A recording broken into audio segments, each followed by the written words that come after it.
Hey folks, so today I'm on the Srinagar road.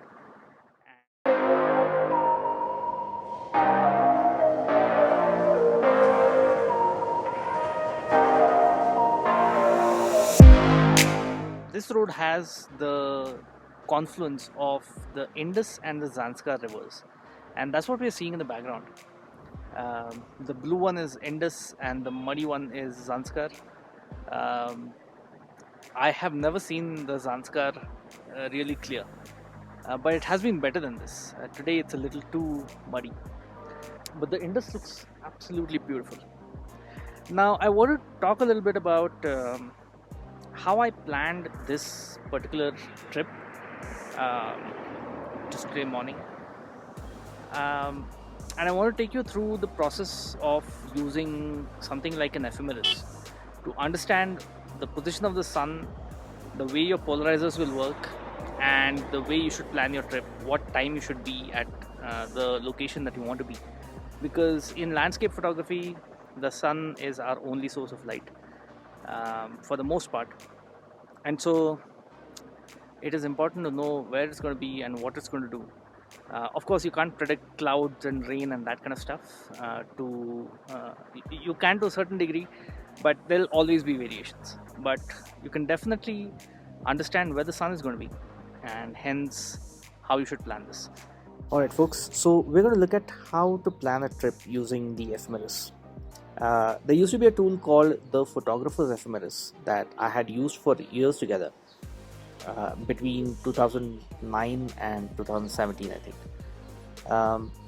This one is called the ephemeris, but it's pretty much the same. It tells you the direction and the angle or the degree of the sun and the moon at a particular date and time at a particular location. And so let's plan our photography for the Indus and Zanskar confluence. Now, the main viewpoint for the Indus and Zanskar confluence is on a road that goes by the mountain. And so there's a mountain behind you, and there's a valley in front of you, and that's where the two rivers meet. And that's the most popular viewpoint, and that's the one that I had in mind when I planned this trip. So let me go to the confluence. So here is the Sangam or the confluence of the Indus and Zanskar. So if you see this whole area behind the viewpoint is a big hill, and so that is something to consider because you need the sun to come up to a certain height in the sky before the light actually falls on the rivers. And so I decided that around 40-45 degrees will be enough height for the sun. And I also wanted to make sure that the direction of the sun makes sure that my circular polarizers work perfectly. And so let me first add in the date. So I went there on the 14th of June. So that's the 14th. And now you can see the entire cycle of the sun and the moon throughout the whole day. So sunrise happens quite early here actually, somewhere around 5 a.m.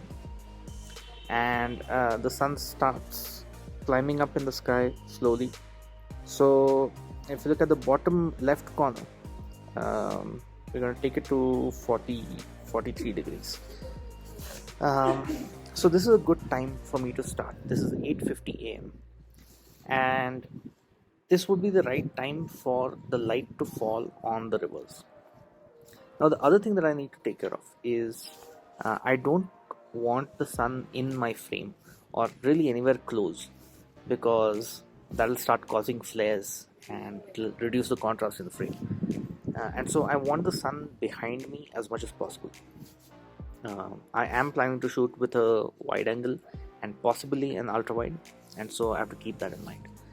So which means that the sun cannot cross the Indus River. So this is the Indus River that's flowing towards the right, and I want to make sure that the sun doesn't cross that river. So I'll leave it there. which is 11:21 a.m. So basically, I have time between 8:50 a.m. and 11:21 a.m. to make the best pictures at this spot. What is going to happen at that point is the sun is going to be at a 90-degree angle to the Zanskar river, or close to 90 degrees, and that's when the polarizers will work perfectly well. It will also be high up enough in the sky to shed light on both the rivers. Now, the other viewpoint for this confluence is here on the Zanskar road, and here the story is a little different.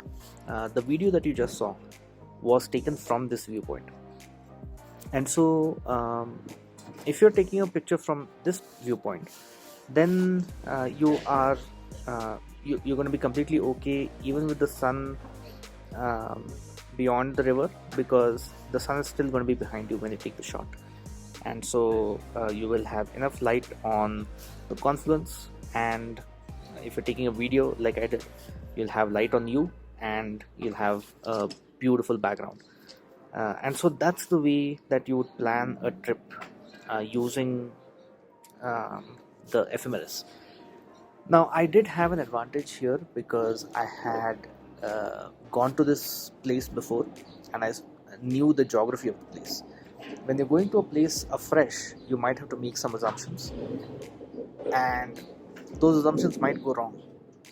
Also, you can't really predict clouds and rain with the ephemeris, and so for that you'll have to just use your local weather reports, but there's going to be a lot of variation, and that is something that you just have to deal with. But at least from the point of view of the sun and the moon's location, you'll be able to plan your shots much better if you use a tool like this. One of my gripes in today's trip is I underestimated the need for an ultra wide. So I only carried my 24-105, and what I'm realizing is that I should have carried my 14-24 as well. So what I've had to do is take a few panorama images, and I'm going to have to stitch them afterwards.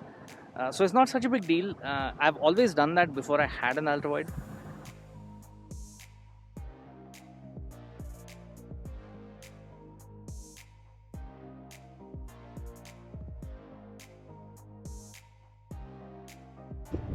It's usually only a couple of shots that justify the whole trip. This one